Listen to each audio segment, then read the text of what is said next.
साथियों, जो कुछ भी दिल्ली में हो रहा है फैज़ इलाही मस्जिद के परिसर के आसपास, ये अतिक्रमण के ख़िलाफ़ कार्रवाई नहीं हो रही है, बल्कि एक मुसलमानों के साथ भेदभाव किया जा रहा है।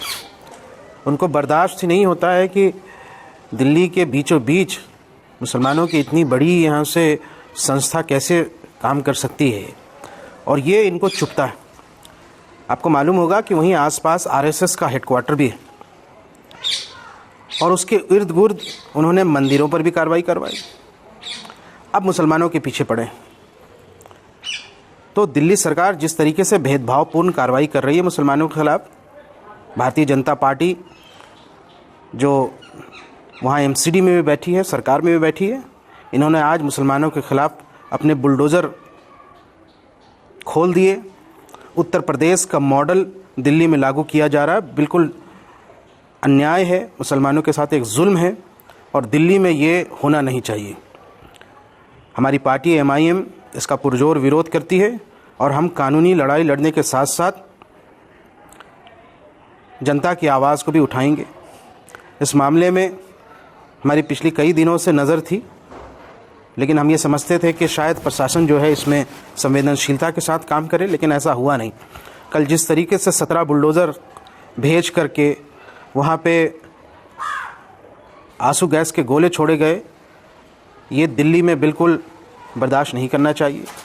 और दिल्ली में हमने ऐसी चीज़ें उत्तर प्रदेश में देखते थे। अब मुख्यमंत्री रेखा गुप्ता जी इस मॉडल को दिल्ली में भी लागू कर रही है। दिल्ली दिलवालों की है, राजधानी है। क्या होगा अगर ऐसे ही कोई पक्ष उठे और जितने भी यहाँ से गैर मुस्लिम धार्मिक स्थल है जो अवैध तरीके से बने हैं, जो सरकारी ज़मीनों पर बने हैं, उनका मुकदमा कोर्ट में लाया जाए, उनके मुकदमे को लड़ा जाए। तो हम दिल्ली में कोई ऐसी स्थिति नहीं चाहते। इसलिए प्रशासन को न्यायपूर्ण कार्रवाई करनी चाहिए, और कोर्ट व्यवस्था जो है उसको भी इस बात को ध्यान में रखना ज़रूरी है कि भाई आप क्या ताली एक हाथ से बजती है? तो दूसरा पक्ष अगर खड़ा होगा और तमाम उन अवैध निर्माणों के खिलाफ मांग करेगा, कार्रवाई करेगा, तो क्या आप वहीं पे बुलडोज़र भेजेंगे? ये सवाल मेरा है दिल्ली के मुख्यमंत्री से भी और भारतीय जनता पार्टी से भी। तो आज जो फैज़ इलाही दरगाह के आसपास जो कार्रवाई की गई वो बिल्कुल अन्यायपूर्ण है, मुसलमानों के खिलाफ एक जुल्म है, साजिश है, दिल्ली को डिस्टेबलाइज करने की कोशिश है, सांप्रदायिक राजनीति को हवा देने की कोशिश है। और इसमें कौन लोग हैं ज़रा देखें, मुख्यमंत्री देखें इसमें कि वो कौन लोग शामिल हैं। इसमें वो लोग हैं जिनसे अपनी लुगाई नहीं संभाली जाती, जो लोग प्रधानमंत्री मोदी को भी गाली देते थे। तो ऐसे लोगों को आप सामने ला करके एक पॉलिटिकल प्रोस्टिट्यूट्स को खड़ा किया जा रहा है, जो इस तरह के पर्दे के पीछे छुप करके काम कर रहे हैं, और हम इसको बिल्कुल बर्दाश्त नहीं करेंगे। शुक्रिया।